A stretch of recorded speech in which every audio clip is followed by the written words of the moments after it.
Conviver é fácil?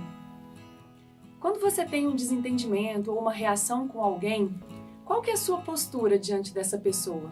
Começa a olhar tudo que essa pessoa tem de ruim e talvez enxergar somente a culpa nela por aquela situação que viveram.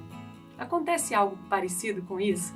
Agora vejam o que Griselda, a personagem principal do livro Senhor de Sandra, fala para Cláudio, seu esposo. Cláudio, até quando seguiremos pensando que são os demais que devem mudar seu modo de ser? Isso não é desejar um bem que a nós mesmos estamos negando?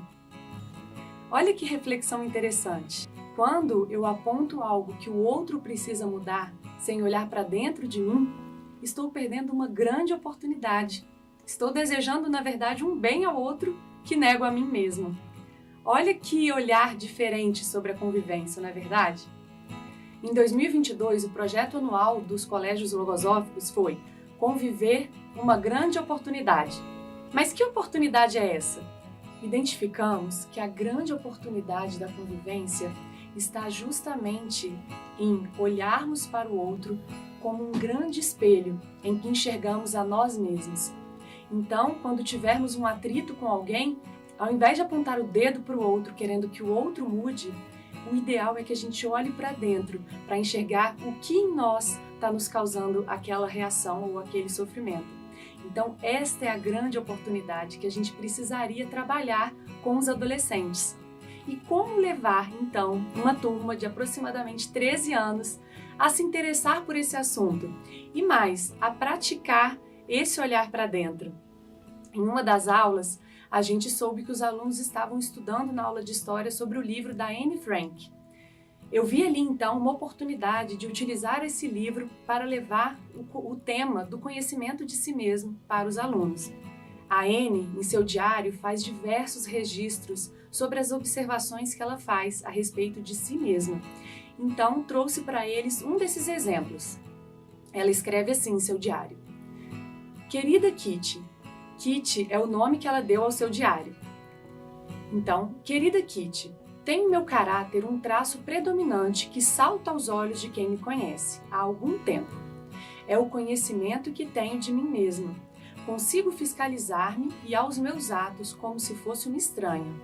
Sou capaz de encarar a Anne de todos os dias sem preconceitos e sem fazer concessões, observando o que nela há de bom e de mal. Essa autocrítica me acompanha sempre, e cada vez que falo alguma coisa, sei imediatamente se devia ter falado de outra maneira ou se estava bem assim. Há muita coisa que condeno em mim, seria uma longa lista. Depois, então, de apresentar esse trecho do seu diário, eu distribuí para os alunos um caderninho personalizado e fiz as seguintes perguntas a eles. Qual é o conhecimento que você tem sobre si mesmo? Quem é você? Quais são os seus sonhos? O que em você pode ser aperfeiçoado? Como você gostaria de ser? Ao propor esse exercício que registrasse em seu caderno, alguns alunos logo começaram a registrar e outros perguntaram: Professora, é obrigado a fazer isso? Vai valer nota? Eu então disse com muito afeto que não era obrigado e que também não valeria nota, porque ninguém nunca poderia obrigá-los a olhar para dentro de si mesmo, que esse era um convite que eu estava fazendo e que cada um poderia aceitar se quisesse ou não. E aí foi interessante observar que só essa liberdade de dar a opção deles poderem escolher, muitos já começaram a registrar interessados. Uma aluna, entretanto, continuou sem escrever nada. E aí aqui é interessante observar que a pedagogia logosófica não é só sobre o conteúdo que a gente está transmitindo, mas também sobre como a gente vive cada situação e como a gente pode ser exemplo para esses alunos de uma conduta elevada. Então eu busquei me conectar com essa adolescente e me aproximei dela e perguntei: você está com alguma dúvida? E ela falou: não, eu só não tenho nada para escrever. Aí eu falei assim, eu te entendo, sabia? A gente está tão desacostumado a falar e olhar para a nossa própria vida que quando a gente recebe um convite desses, a gente fica até um pouco perdidos, na verdade, sem saber nem por onde começar. Eu também já vivi isso.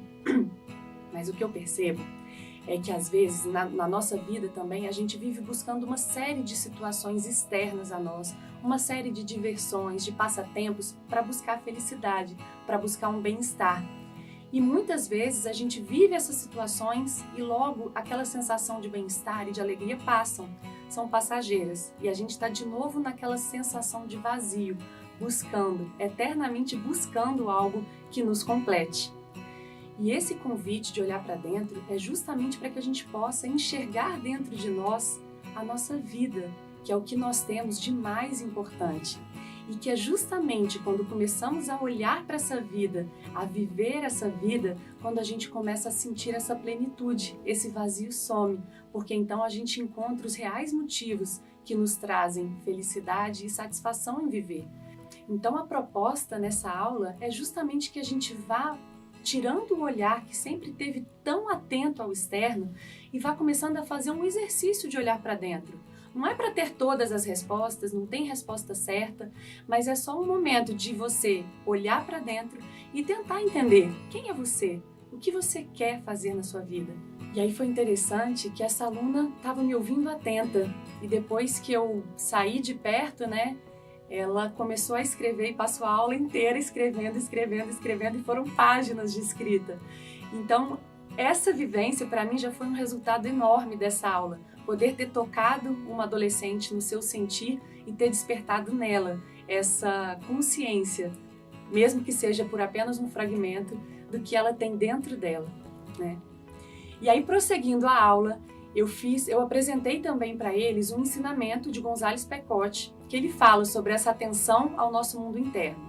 Pecote ensina o seguinte: quando o ser humano não está familiarizado com o conhecimento do mecanismo mental e com o papel que os pensamentos desempenham, expõe-se com suma frequência a incorrer em erro, provocando reações que redundam em seu exclusivo prejuízo. Do que dissemos, se infere o indispensável que é para a boa conduta pessoal cuidar da observação dos pensamentos e de suas atitudes. Cada um há de se constituir num seguro elemento de observação, porém, não de simples observação dirigida ao externo, pois essa deve correr parelhas com a interna, observando o que lhe é próprio e, ao mesmo tempo, aquilo que está fora de si mesmo. Depois da leitura desse ensinamento, a gente sempre abre para conversas, para que eles perguntem, a gente faz perguntas também e estimula que eles façam as suas próprias perguntas. Uma das perguntas que um dos alunos trouxe foi: professora, o que é mecanismo mental? E aí isso me abriu para trabalhar com eles um outro aspecto. E eu devolvi a pergunta com uma outra pergunta: quais são os sistemas físicos que vocês aprenderam aqui na escola? E aí eles foram me respondendo: o sistema digestivo, o sistema nervoso, e foram enumerando todos que eles conheciam. E eu falei: pois é, esses são sistemas da nossa parte biológica. Mas o ser humano, ele é um ser psico-espiritual. E González Pecote apresenta para a gente também que, além de todos esses sistemas biológicos que funcionam em perfeita harmonia, a gente tem sistemas psicológicos que a gente deve aprender a conhecer para manejar com mais acerto. Eles não são automáticos como os sistemas fisiológicos. Então, nós temos nesses sistemas psicológicos o sistema mental, que corresponde a esse mecanismo mental que você me perguntou. Temos o sistema sensível, composto aí pelos sentimentos e a sensibilidade, e o sistema instintivo. Então, nosso trabalho é, aos poucos, com o conhecimento, ir conhecendo como funciona cada um desses sistemas psicológicos dentro de nós, para que a gente possa ir, aos poucos, a partir do conhecimento, conseguindo, então, conhecer a nós mesmos e, a partir deste conhecimento, conseguirmos nos superar, sermos melhor a cada dia. E aí isso fecha muito com a questão da oportunidade da convivência. Ao olhar para dentro, a gente vai identificando quais são os pensamentos que estão me levando a atuar, quais são os sentimentos que estão influenciando na minha conduta, estou conseguindo preservar os meus sentimentos dos ataques de alguns pensamentos, e esse é um lindo caminho de olhar para dentro, que a gente pode percorrer com muita consciência, que nos leva a uma vida muito, muito feliz. Para terminar, então, eu deixei o convite aos alunos para que aquela aula não morresse ali, para que eles levassem esse interesse por olhar para dentro em todos os dias e que registrassem em seu caderno tudo o que eles fossem vivendo, para que eles pudessem ir construindo o livro da sua própria vida. Que eles não fossem apenas personagens secundários, que eles fossem o personagem principal e mais, que eles fossem os grandes autores da sua própria vida. A isso nos leva a pedagogia logosófica e o conhecimento de si mesmo. Então, para encerrar, eu fecho com esse pensamento de González Pecotti, que nos ensina o seguinte: a logosofia aconselha exercer um controle das atividades mentais, bem como da conduta diária, para que no fim do dia cada um seja dono do que viveu, registrando na consciência. Mediante esta forma de observação, se verá como a vida vai se tornando muito diferente do que era antes, quando passavam horas, dias, meses e até anos sem que nada se fixasse nela. A mais ainda, é necessário escrever, registrar diariamente para si mesmo os pensamentos férteis que se teve e os fatos que constituíram atos dignos de uma nova vida, não se esquecendo de anotar todos os momentos vividos infértilmente. Esses registros, então, se tornam um grande guia para o conhecimento de nós mesmos. Que vocês possam sentir esse convite e, se vibrarem internamente, possam seguir nesse caminho também de conhecer quem somos nós.